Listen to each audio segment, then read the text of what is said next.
Beatriz Arlo, que como ustedes saben es ensayista y escritora, está en Harvard, pero creo que hacía tiempo ya que estaba en Harvard. No viajó precisamente para cubrir la presentación de la presidenta, sino que está dictando una cátedra literaria sobre Evita y estuvo presente ayer en la conferencia que dio la presidenta frente a estos estudiantes. Beatriz, buenas tardes, Luis Majul saluda, ¿cómo va? ¿Cómo estás, Luis? Bueno, ¿cómo va eso?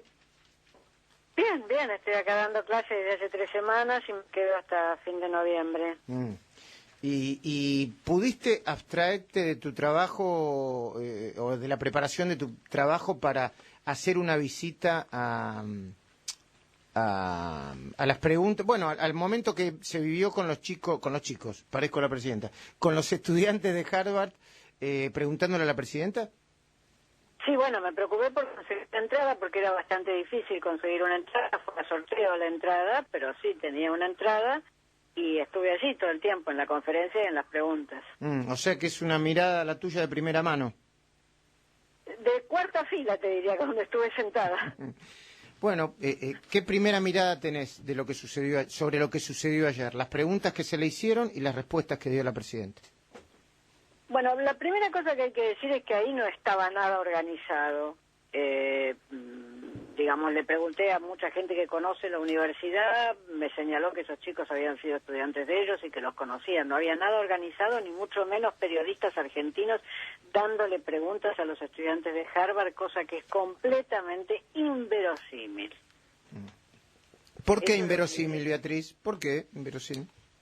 Bueno, porque un estudiante de Harvard tiene una idea bastante consolidada de sí mismo como para aceptar preguntas en papelitos que le entreguen desconocidos. Yo te diría que también un estudiante de la UBA no aceptaría papelitos que le entreguen desconocidos, y también un estudiante de La Matanza no aceptaría papelitos que le entreguen desconocidos. ¿Vos qué pensás? Yo pienso lo mismo, sí. Creo en el intercambio natural, ¿no?, que debe haber entre estudiantes argentinos, venezolanos, entre estudiantes de política internacional que se interesan eventualmente por la Argentina. Yo supongo que para eso van a entrevistar a la presidenta. Eso, por supuesto, no, que todos se conocían. Harvard tiene muy pocos estudiantes, es una universidad muy de élite y por tanto muy chica. Es decir, que todos se conocían seguramente, pero lo que salía por allí, digamos, es que había periodistas argentinos entregando papelitos. Una locura. Es verdaderamente no saber, el que lanzó eso no sabe dónde estaba parado. Bueno, eso es lo primero. Lo segundo es que no se estila bardear estudiantes, en ninguna parte debe estilarse, pero acá en Estados Unidos se estila mucho menos bardear estudiantes. ¿Bardear? Y la presidenta lo bardeó al chico que le dijo, estás leyendo un papelito, se ve que no tenés memoria, es bardear a un estudiante. Imagínate, vos sos presidente de una república, cual sea la república, y le decís eso a un estudiante de 20 años, venezolano, o de cualquier otra nacionalidad. Eso es usar tu superioridad, el estudiante no te puede contestar. A eso no se puede contestar, ¿no es cierto? Y cualquier cosa que no se pueda contestar es un uso indebido de la superioridad. Y por otra parte, Beatriz, estoy pensando en voz alta, ¿no? Digo, leer una pregunta tampoco es un pecado mortal. Por otra parte, tampoco lo es. Tenés toda la razón del mundo. Si yo tengo 20 años y voy a preparar una pregunta para un presidente o para un ministro, es muy probable que la lleve escrita para estar más seguro. O sea que tampoco es un pecado mortal. De todas maneras, yo no vi si el estudiante tenía un papelito o no. Y de todas maneras hay que decir que hay mucha malevolencia de una mujer de 60 años que le esté diciendo a un pibe de 20 tenés mala memoria. Verdaderamente hay mucha malevolencia. Eso causó una impresión horrenda en la sala y es ahí donde se escuchan los silbidos. Ajá. Ahora, Beatriz, a mí me da la sensación, cuando yo analizo las respuestas tanto en Georgetown como en Harvard, que tuvieron a mi entender, tuvieron algo bueno, que es que la obligaron a hablar a la presidenta de asuntos y de temas de los que normalmente no habla, o que eventualmente puede hablar de una manera, yo diría, no directa, en sus discursos y para responder de manera elíptica a algunos.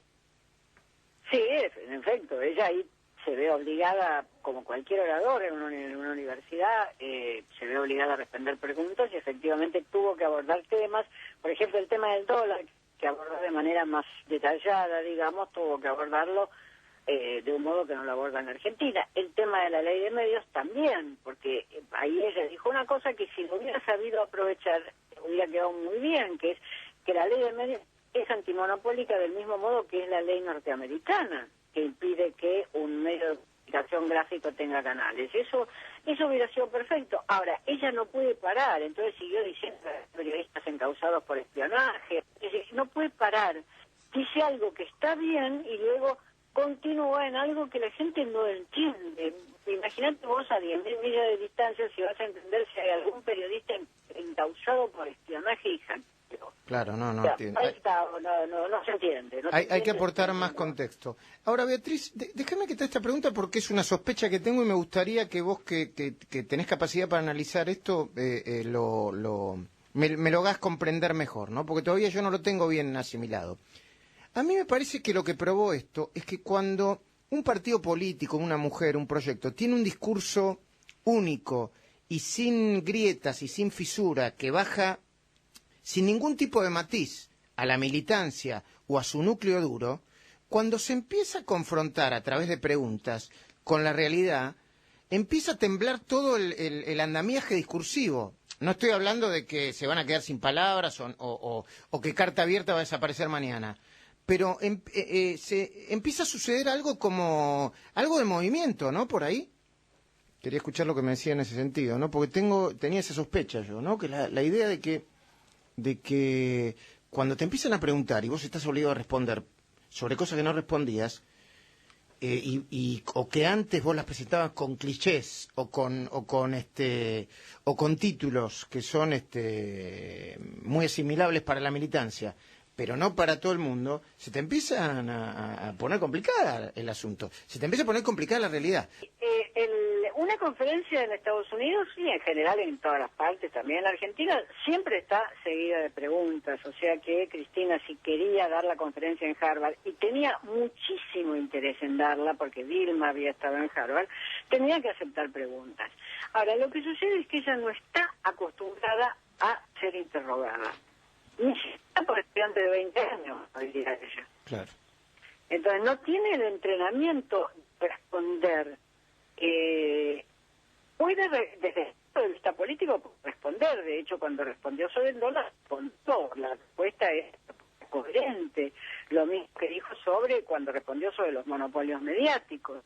Pero en cuanto se la fuerza, se la repregunta, se pone incómoda, como si ella estuviera en un lugar en el cual la repregunta no debe existir. Claro. No la repregunta de la misma persona, sino la repregunta de un estudiante que repite la pregunta que hizo otro estudiante. Y eso le causa una enorme incomodidad porque no tiene el hábito de esa pregunta. Bueno, y a propósito de esto, ¿no crees que un poco puede empezar a temblar el andamiaje de estar tan seguro sobre lo que dicen, lo que hacen, sobre las políticas y las decisiones? Porque se empieza a notar que cuando se lo confronta, no es todo tan sólido ni tan espectacular. Ay, otra vez, qué macana, que no podemos... Bueno, vamos a ver si podemos volver a conectarnos con ellas. Qué lástima.